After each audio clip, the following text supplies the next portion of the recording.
Hey, hey, hey, Nikki Brown here. No matter where you are and no matter what part of the world you're in, I hope that you're having a good day. I love talking to good people. I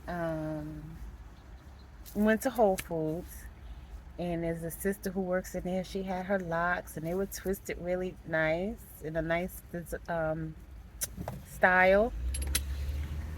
I was getting ready to say design. And she had on her green lipstick and a green shirt that matched with it. She looked so cute with her green and white Lacoste socks on and her Converse and a pair. She looked really cute, and she had her Tiffany jewelry on. And the reason I know it's Tiffany because I used to have a set myself, but um, one of my exes gave it to me, and I wanted to get rid of that energy, so I no longer have it. But I know what it looks like when I see it. And and she was real cute. I think she even had on a Pandora bracelet too. You know, and so we started talking because I complimented her on her lipstick and told her she looked cute today. And that's one of the things some of us don't like to do is give other women compliments, right? I love giving other women compliments. It makes them feel good. And it makes me feel good that they feel good. Not that it's about me, but there's nothing like seeing someone smile, right? Nothing like it. And too often, we don't take advantage of those opportunities.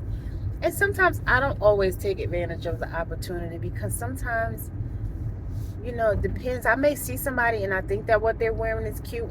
And I don't always, again, take those opportunities to just say it because it depends on the circumstance. Like, sometimes people are in a rush. Sometimes I'm in a rush. I'm learning now, though, to slow down a little bit more um, because I've always, based on where I come from, we call it, well, some of us call it the mission walk. Like, we're always on a mission to get to wherever we need to go. It's like somebody driving a car fast. Most people who are born in the Northeast walk fast. Um, and that's, it's just part of life. We just do things at a fast pace, not just walk fast, but just in general, we do things at a more fast pace. Whereas people from other cultures or people from the South tend to go at a slower pace. They don't have as much of a sense of urgency. So there's a difference culturally from north to south, east to west, and again, with people from other countries as well. Um, and I don't say that either one is good or bad, it's just different. Some people don't like different, it bothers them, it makes them feel uncomfortable, or it makes them feel inadequate, and so they don't like it, right? Um, I hear people say, that, oh, you're not better than me or you're not smarter than me. But the person who's moving at a faster pace is 9 times out of 10 not thinking that at all. They're just doing what they normally do. Um, so sometimes it's good to just stop and smell the roses or see the color purple and, just slow down and enjoy life. One of the things that I was talking to the sister about, she said, yeah, she, you know, talking about working multiple jobs to support the lifestyle that you have. Whether you pay a rent, mortgage, car note, hire insurance, um, whatever it is that you have going on, just to even maintain and be able to have extra and or save in this day and time. If you're not earning a certain income, then you do need to work multiple jobs, and it just is what it is. Either you work the multiple jobs or you just do without. And that applies to single people as well as couples. Again, based on the income. So, um, that's one of the things that she and I were talking about. And, we ended up having a really good conversation. Um, and again, we need to take advantage of those moments of humanity, right? It can not only make a difference in your life, it can make a difference in the person's life that you're communicating with. Even just a small kind gesture, a smile, again, a compliment can make somebody's day. Because people are overwhelmed, they're stressed, they're tired, they're overworked, they're underpaid, whatever it is. And so sometimes just to acknowledge the fact that they've taken some extra time to take care of themselves makes them feel good about themselves. And not that that's what life is about, right? That's not the point. The point is just being a humanitarian and making other people feel good because it's the right thing to do. And that's my focus, doing what's right because it's right. And I think if more people focused on that and less on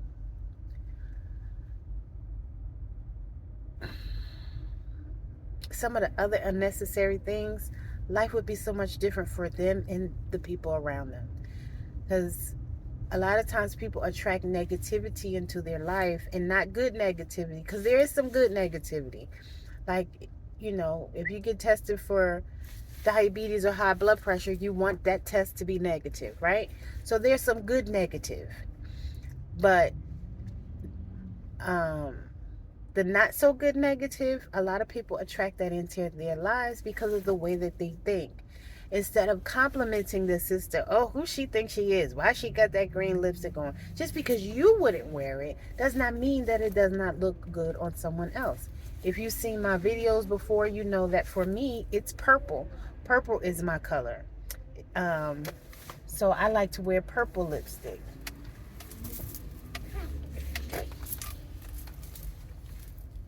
And of course, some people who are more traditional, or what do I want to call it? Some people are what I call grounded, right? And they like traditional, what people will call quote unquote normal, um, um,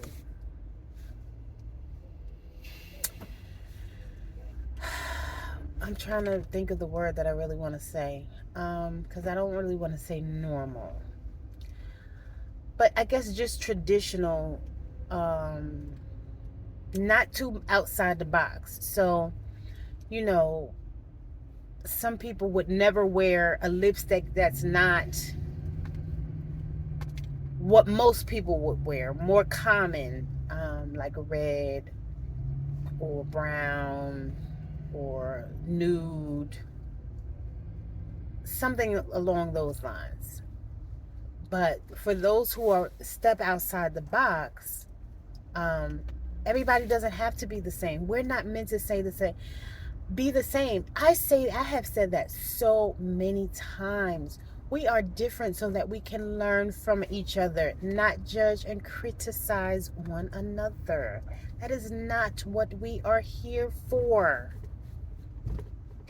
Someone said to me the other day, oh, well, I know that your faith is different from mine. And I said, no, it's really not so different. I just use different words because I understand the etymology of words, right? And again, this is not to brag. This is not to say that I'm better than any of those things, because none of those things make sense in my mind, because I'm very down to earth and I'm a humanitarian, right? So I say it to put things into perspective.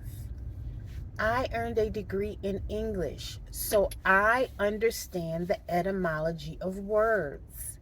And I understand that certain words do not serve a good purpose in our lives and the lives of those around us and the people that we're here to help. Because we are here to help one another. We are here to learn from one another. We are here to grow. Each person can and should teach someone else whatever it is that you know. I always use this as an example. If you're a good cook, that's maybe your calling. Maybe you're meant to cook for people who are less fortunate. Maybe you're just meant to, make sure that your relatives eat a well-balanced, healthy meal, right? Because it only takes one person. Not everybody is meant to be on the highest level. There's levels.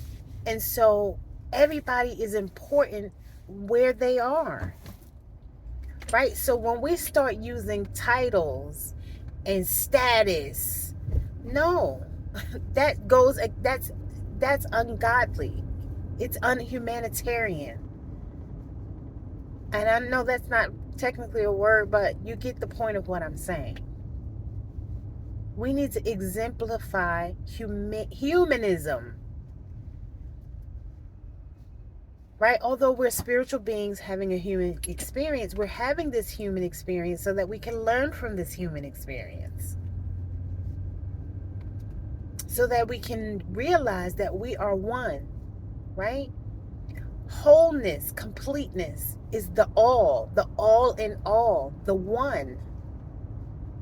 The I am that I am. If you say I am, you are. And so everyone is I am.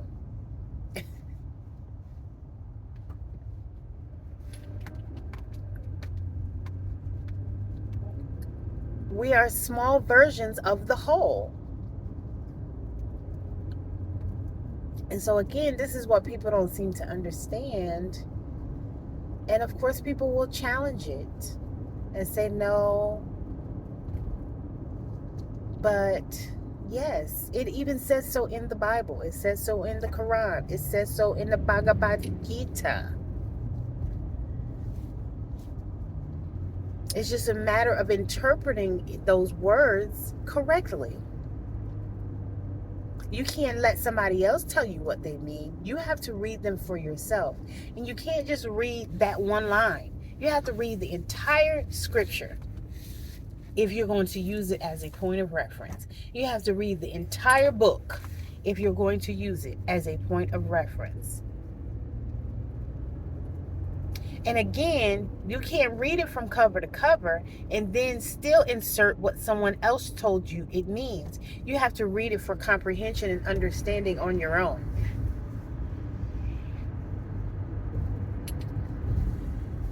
So, I got a great salad. I'm going to go home and eat my salads. Hope that you have a great meal that you can eat and enjoy and relax and enjoy life, enjoy your day, enjoy people, compliment people, love on people. And I know that's hard for some people because of the way that they were raised. Because a lot of times people normalize behavior that is unacceptable. And I've used R. Kelly as an example.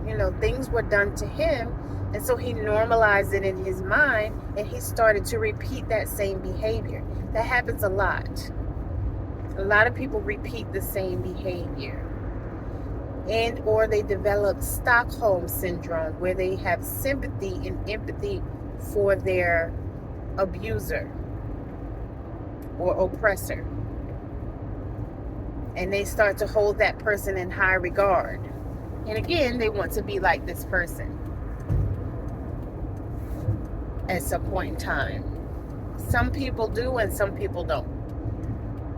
Even if they don't want to be like that person, they may still excuse or justify the behavior. Like a young lady was in a store. It really broke my heart.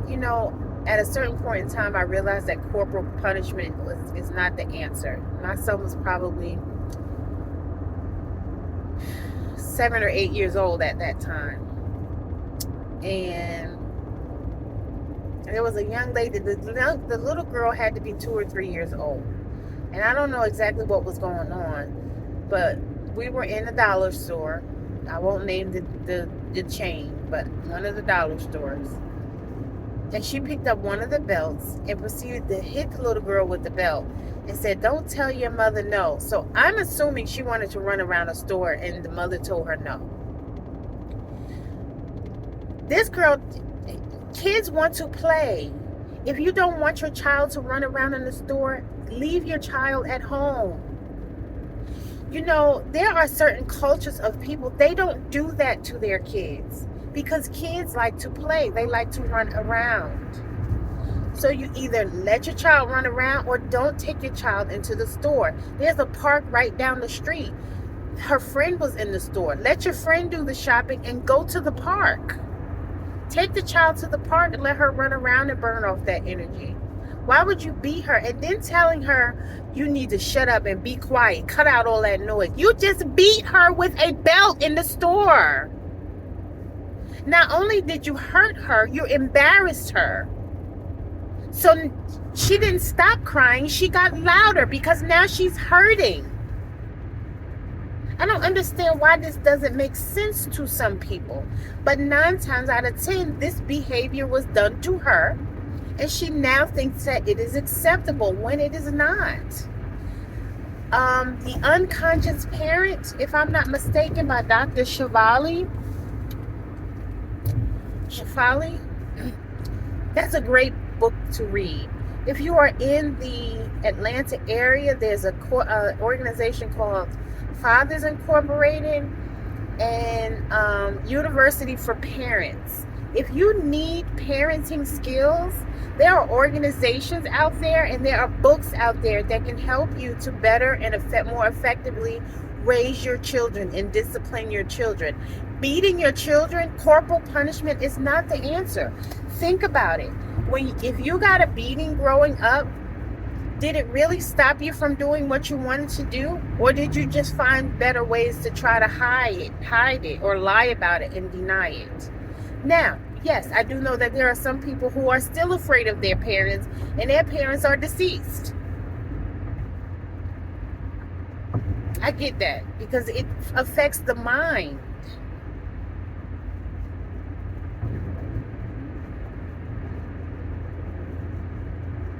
But I know for a whole lot of people, they still did what they wanted to do anyway. Or they do what they want to do anyway as adults.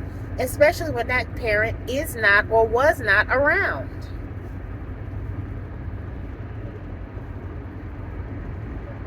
So they just wait until they're a certain age and they do it anyway. Because that's who they are and that's what they want to do. And again, some people are still afraid of their parents, and I get that. And some people still do what their parents told them to do, again, even if their parent is deceased. Because again, it affected their mind. But again, they've now normalized certain things in their mind. Just like putting your child out of the house at 18. I tried to get so I took my child to college, and he took that as me abandoning him. But I kept 2 bedrooms so that when he, went on break, he could come home. He chose not to do that. He felt like if he moved back in with his parents, that would be like him going backwards. Plus, he didn't want me telling him what to do, which me telling him what to do would require him to clean up and wash dishes. And he didn't want to have to do that. But the door was open. So I didn't put my child out. He decided he wasn't interested in coming back. And that's fine. He found housing for himself. He was in a dorm. He started out in a dorm. Then he found himself student housing. And he's pretty much,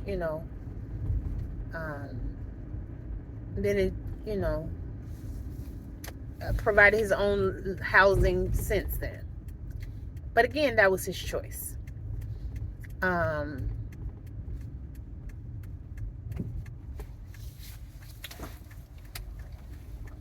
But some people, like I know a woman in her 50s, and her mom told her that if you stay in the bed past 6 o'clock in the morning, that means you're lazy. And so she would and she was in the military. And so she would get up, early every day, and she's retired. And she said, I wish I could stay in the bed until 9 or 10 o'clock or something like that. And I said, you can. And she was like, yeah, but my mother said, your mother's deceased. I said, do you know if you stay in the bed, you're not going to get in trouble? Nothing's going to happen to you. She owned her home. She lived by herself. Nobody's going to say, oh, you need to get your butt out of your bed. So you're now making yourself feel guilty because of how you were raised. And this is what people do. Again, they normalize things in their mind that it's childhood trauma is what it is. It's childhood trauma. A lot of people don't like to see it. My mother, you only get one mother. And it has nothing to do with any of those things. That was still traumatic. If you in your 50s still feel like you can't stay in the bed past 6 o'clock in the morning, you were traumatized. And again, I'm just using that one example. That is trauma. That is mental and emotional abuse. And when you use that word abuse, it's triggering to people. I get it. But you're more than welcome to do research so that you can have a better understanding. And again, I know that people don't like to say that or see it that way. But when something still affects you as an adult, it was traumatic to you. I'm looking at the dog. Where are you going?